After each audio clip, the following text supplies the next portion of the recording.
जी हाँ दोस्तों, तो राहुल के हजारों हजार सिपाही सड़कों पर, यहां तक के मोदी के गढ़ गुजरात में भी सड़कों पे उतर आए जेनजी। अब फाइनल आर पार, यानी सरकार का क्या काउंटडाउन हो गया शुरू। तो किसकी किसकी जा रही है कुर्सी।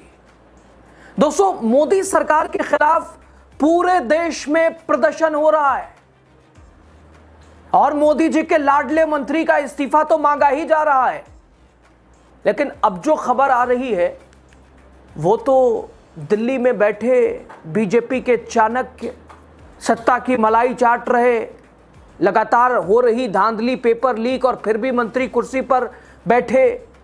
अब बढ़ने वाली है परेशानी, लेना ही होगा एक्शन। वैसे दोस्तों, देश के कई राज्य, उत्तर प्रदेश, मध्य प्रदेश, राजस्थान, असम, उड़ीसा, महाराष्ट्र और यहां तक के मोदी साहब का गढ़ गुजरात, वो भी नहीं बचा है। अब गुजरात में भी दोस्तों सड़कों पे लोग हैं, कॉकरोच, जेनजीज। दोस्तों, जो तस्वीर आ रही है, आधे से ज्यादा दर्जन प्रदेशों से, राज्यों से जो तस्वीर आ रही है, यहां तक गुजरात भी उसमें शामिल है, वो ऐसी जैसे मानो सरकार का काउंटडाउन शुरू हो गया है, मुश्किलें बढ़ने वाली है, आने वाला दिन आसान नहीं रहने वाला है। दोस्तों, कोई ऐसा राज्य बचा नहीं है जहां हजारों हजार की संख्या में राहुल के सिपाही ना उतरे हो। आपको दिखाते हैं देश के आधे दर्जन से ज्यादा राज्यों से जो तस्वीर आई, वो क्या कहती है। मोदी एंड टीम के खिलाफ मानो फाइनल आर पार की लड़ाई शुरू हो गई है। दोस्तों, बताते हैं आपको, लास्ट तक बने रहिए। स्वागत है आपका, द राजनीति का खास सेगमेंट देख रहे हैं, मैं हूं यासूब रजा।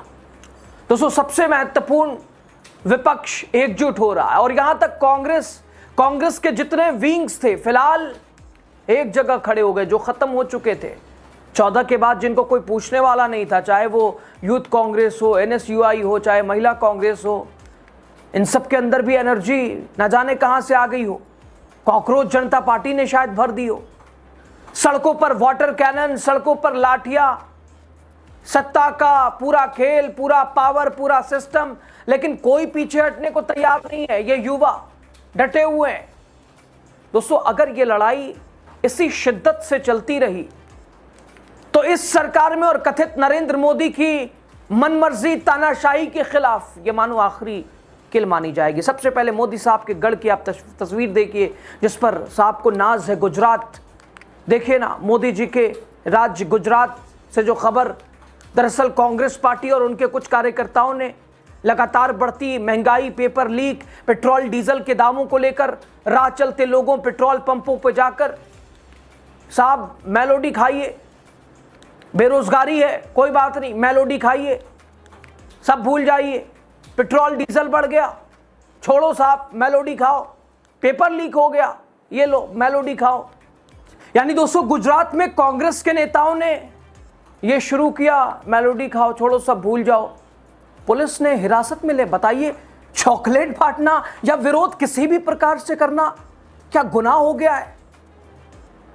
खबर देखिए, न्यूज़ 24 की है।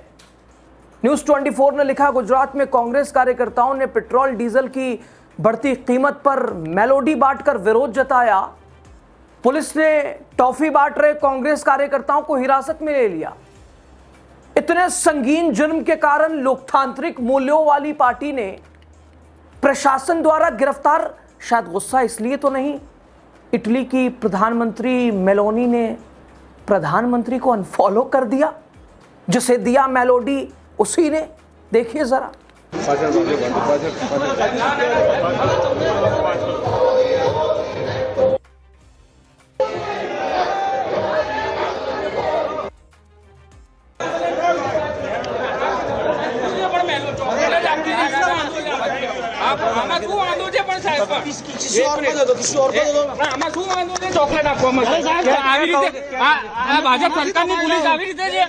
तो दोस्तों, अब गुजरात के बाद जरा उत्तर प्रदेश का यह हाल देख लीजिए आप।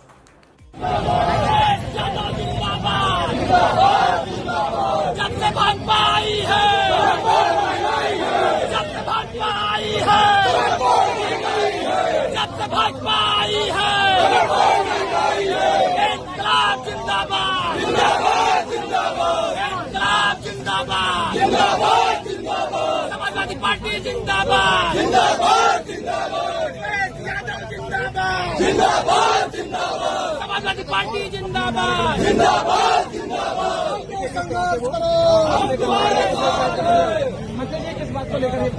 देश आर्थिक संकट से दोस्तों जूझ रहा है साहब। उधर मेलोडी अब तो उन्होंने अनफॉलो भी कर दिया जिससे खिलाया। मध्य प्रदेश में पानी के लिए तराही लोग कर रहे हैं। मध्य प्रदेश का हाल देख लीजिए, आर पार की लड़ाई छिड़ी है।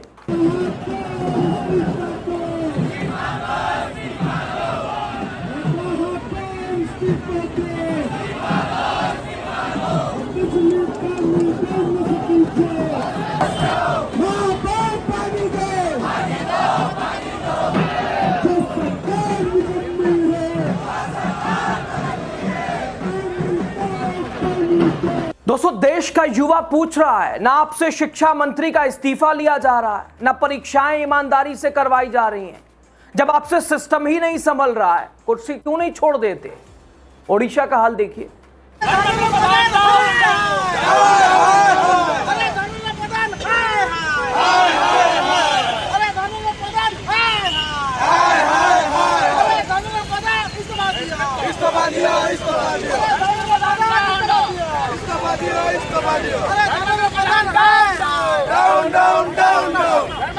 अब इस बीच दोस्तों जरा राहुल गांधी का कॉन्फिडेंस देखिए। मैं नहीं डरता नरेंद्र मोदी से, एक बात समझ लो। और मैं आपको गारंटी लेके बोल रहा हूं, अगर कोई डरता है तो नरेंद्र मोदी डरता है। दोस्तों लगातार देश के अलग अलग हिस्सों में विरोध, जेनजी सड़कों पर मोदी सरकार के खिलाफ बिल्कुल आखिरी किल जैसा। एनएसयूआई प्रभारी कन्हैया कुमार क्या कह रहे हैं, ये सुन लीजिए। एनएसयूआई और यूथ कांग्रेस पूरे देश में पेपर लीक के सवाल पर लगातार सड़कों पर है। देश के चुने हुए नेता प्रतिपक्ष लगातार इस मुद्दे को उठा रहे हैं। हम कह रहे हैं कि प्रधानमंत्री चुप्पी तोड़ें, अपनी मजबूरी से बाहर आकर के अयोग्य शिक्षा के लिए अयोग्य शिक्षा मंत्री के ऊपर कार्रवाई करें, उनको बर्खास्त करें, दोषियों के ऊपर सख्त कार्रवाई हो, जीरो टॉलरेंस के साथ पेपर लीक को रोकने के लिए सख्त कानून बनाया जाए और इस देश की परीक्षाओं के चलते, परीक्षा में होने वाली गड़बड़ियों के चलते जो देश के भविष्य का, देश के नौनिहालों का गला घोटा जा रहा है, इसको बंद किया जाए। और हम सरकार से ये अपील करते हैं, महाराज आप इस देश के युवाओं का आंख फोड़ करके विकसित भारत का चश्मा बेच रहे हैं। इस देश के युवाओं को कैद करके, उनकी आवाज़ को दबा करके आप विकसित भारत का चश्मा बेच रहे हैं। भारत विकसित तब होगा जब देश के विद्यार्थियों को सही शिक्षा मिलेगी, शिक्षित लोगों को रोजगार मिलेगा और रोजगार की उनकी ताकत से अर्थव्यवस्था मजबूत होगी, तब देश मजबूत होगा और तब हम विश्वगुरु बनेंगे। पेपर लीक कराने वाले गुरुओं से जिनका संबंध भाजपा और आरएसएस से है, उनके दम पर तो विश्वगुरु नहीं बन पाएंगे। ये छलावा बंद किया जाए और देश के अंदर यह जो स्थिति पैदा की गई है, किसी भी लोकतांत्रिक आवाज को आनन फानन में देशद्रोही साबित करना है, पाकिस्तानी साबित करना है, यह रवैया देश के लिए ठीक नहीं है।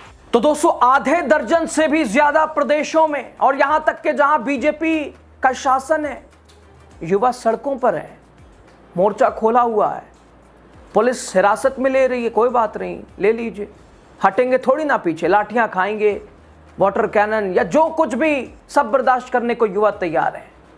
सड़कों पर उतरते युवा, बढ़ती बेरोजगारी, महंगाई, नीट पेपर लीक, सरकार के खिलाफ एक दो गुस्सा हो तब तो। अब यह सिर्फ सोशल मीडिया तक भी सीमित नहीं रहा। विपक्ष खासकर राहुल गांधी लगातार इन आंदोलनों को युवाओं और आम जनता की आवाज बताकर मोदी सरकार पर निशाने पे निशाने साध रहे हैं। राहुल गांधी लगातार कह रहे हैं केंद्र सरकार युवाओं के भविष्य को सुरक्षित करने में बिल्कुल असफल है, बर्बाद कर दिया युवाओं को देश के मोदी सरकार ने। दोस्तों महंगाई भी जनता के गुस्से का बड़ा कारण बनी है। पेट्रोल, डीजल, गैस सिलेंडर, खाद्य पदार्थ, रोजमर्रा की जरूरतों की कीमतें लगातार आम लोगों पर बोझ डाल रही हैं। कांग्रेस भी दावा कर रही है, पूरा अपोजिशन कि सरकार बड़े कॉरपोरेट हितों को प्राथमिकता दे रही है ऐसी घड़ी में भी, जबकि मिडिल क्लास, किसान, युवा आर्थिक दबाव झेल रहे हैं। फर्क उन्हीं को पड़ रहा और किसको, सत्ता वालों को क्या ही।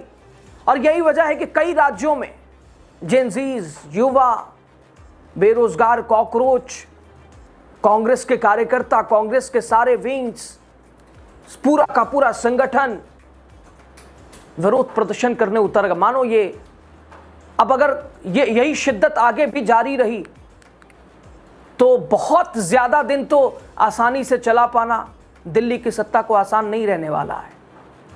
और किसी भी शासन के लिए दोस्तों यही वक्त सबसे बड़ा संकट भरा होता है, जब देश की आबादी आधी से ज्यादा अगर नाराज है। उदाहरण आप देख लीजिए, बांग्लादेश में क्या हुआ, नेपाल में क्या हुआ, तो कहीं भारत भी उस रास्ते पर, और ये उसकी शुरुआत या उसकी पहली सीढ़ी अगर कहें तो गलत भी नहीं होगा। लेकिन सबसे ज्यादा राजनीतिक संदेश तो गुजरात ने दिया, जहां प्रधानमंत्री नरेंद्र मोदी का गढ़ माना जाता है, गृह राज्य है उनका। वहां विरोध प्रदर्शन, विरोध करने वालों को हिरासत, अरे वो स्मृति ईरानी भूल गए सिर पे सिलेंडर रख के, अब तभी तो चॉकलेट ही बांट रहे हैं ये कार्यकर्ता, गिरफ्तार गुनाह हो गया। राजनीतिक विश्लेषकों का मानना है राहुल गांधी अब खुद को सिर्फ विपक्षी नेता नहीं बल्कि युवाओं और बेरोजगार वर्गों की आवाज के रूप में स्थापित करने की कोशिश कर रहे हैं। और यही समय है कि युवाओं के साथ जो खड़ा रहा, बिल्कुल आगे रहा, आगे उसी की नैया पार होने वाली है। इस पूरी स्थिति परिस्थिति पर क्या कहते हैं आप? पूरे देश में प्रदर्शन को लेकर, युवाओं के गुस्सों को लेकर, नेट पेपर लीक को लेकर, एक के बाद एक एग्जाम धांधली, पारदर्शिता को लेकर, और फिर भी मंत्री अपनी गद्दी पे जमे हुए हैं, चिपके हुए हैं। तो क्या अब दिल्ली तक भी पहुंचने वाला है ये विरोध? और क्या एक के बाद एक शुरुआत शिक्षा मंत्री से छोड़ना होगा कुर्सी? दबाव है सरकार पर, कैसे देगी सरकार जवाब? क्या है इन सवालों का जवाब? लेकिन मोदी सरकार तो जवाब ही नहीं देती, कैसे क्या होगा फिर? राय आपकी दीजिए।